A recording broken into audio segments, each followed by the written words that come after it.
Didik TV KPM Bidang akhlak Islamiah. Okey.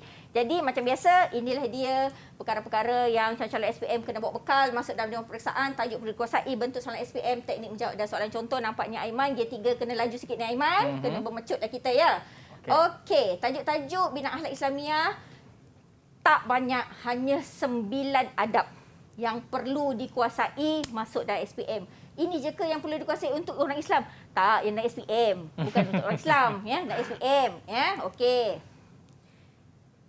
Bentuk soalan bidang akhlak Islamiah, cara atau adab. Kalau dia tanya cara atau adab tu, samalah tu. Ya. Hikmah dan contoh atau bukti. Jadi, Ustazah nak tunjukkan macam mana nak jawab soalan-soalan 3 soalan ni. InsyaAllah semoga sempat. Okey, teknik menjawab soalan cara atau adab. Jadi biasanya murid-murid semua, kalau soalan tu dia minta cara ataupun adab, biasanya dia peruntukkan satu isi tu 2 markah. Ya, jadi 2 markah ni markah apa? 1 markah tu markah isi dan biasanya 1 markah lagi memang markah huraian. Ya, dan jenis item Ustazah suka bidang akhlak ni Aiman, dia banyak respon terbuka tau. Yang ni saya suka.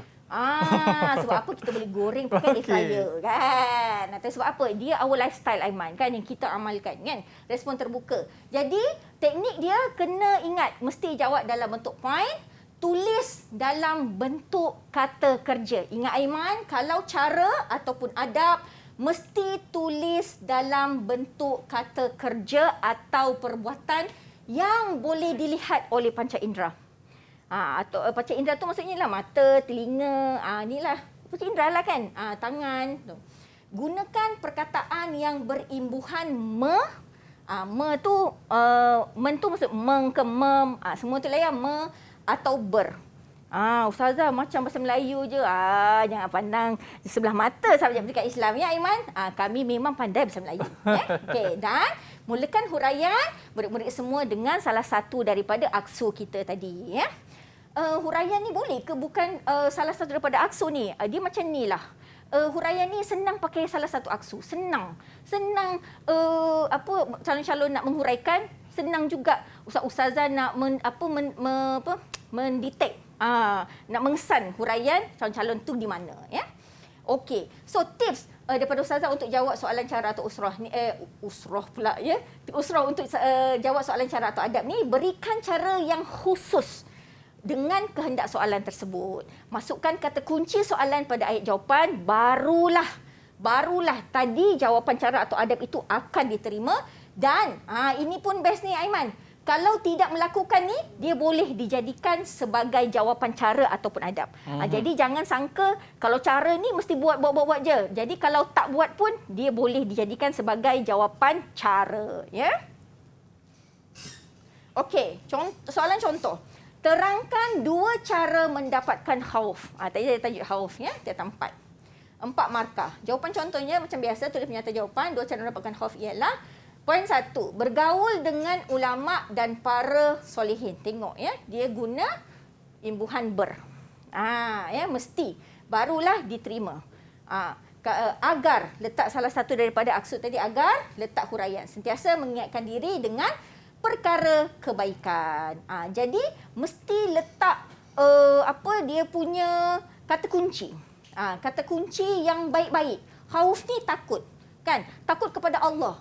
Jadi solihin, orang yang buat baik. Jadi itulah dia punya kata kunci, barulah kita boleh terima jawapan ini sebagai mengikat dia dengan soalan yang diberikan. Ya, barulah dapat markah. Ya, sentiasa bertaubat supaya bersih daripada segala dosa dan maksiat yang telah dilakukan. Contoh jawapan kedua lah. Ini contoh jawapan berbanding jawapan yang betul dan jawapan yang salah. Okey. Soalan dia, huraikan cara meninggalkan sifat mazmumah. Dia punya jawapan dia, melaksanakan segala perintah Allah dan meninggalkan larangannya. Dia dapat kosong. Kenapa Aiman dia dapat kosong? Kenapa saya? Kerana cara yang diberikan tu terlalu umum. Sekarang ni Aiman, benda apa yang baik bukan perintah Allah? Apa? Mana ada kan? Mana ada? Semua benda baik, semua perintah Allah kan? Jadi tak valid. Ya, jawapan macam ni tak valid. Ini jangan jawab macam ni. Dan ramai pelajar jawab macam ni. Haram. Jawab macam ni ya. Untuk adab jangan. Tak dapat markah. Tak dapat markah, kosong. Mesti letak khusus, ya, khusus. Mesti letak apa? Mengamalkan sifat mahmudah, melakukan solat sunat, apa pula, kan? Jadi mesti khusus, ya. Letak salah satu aksu, kemudian huraikan, barulah dapat markah penuh, ya. Okey. So bilangan cara atau adab dalam bidang akhlak Islamiah ni taklah banyak sangat, Aiman, ya. Kita letak 4, 19 adab, data 5 adab je, tak banyak. Okey. Teknik menjawab soalan hikmah. Ini pun best, Aiman. Hikmah ni, ada juga yang tak tahu hikmah ni maksudnya apa, Aiman. Maksudnya, banyak je kita dengarkan, banyak ada hikmah, banyak hikmah. Apa hikmah ni, Aiman? Apa hikmah ni, Aiman? Hikmah ni mungkin sesuatu yang berlaku tu ada sebab dia. Pandai, Aiman. Betul Dia ke? walaupun tak sama dengan Jafar Ustazah. Okey. Tak Hikmah ni kebaikan yang diperoleh kesan daripada melakukan sesuatu perkara. Jadi, murid-murid, hikmah ni, kita dah buat dulu satu perkara tu, dia ada pula kebaikan lain kita dapat. Ya.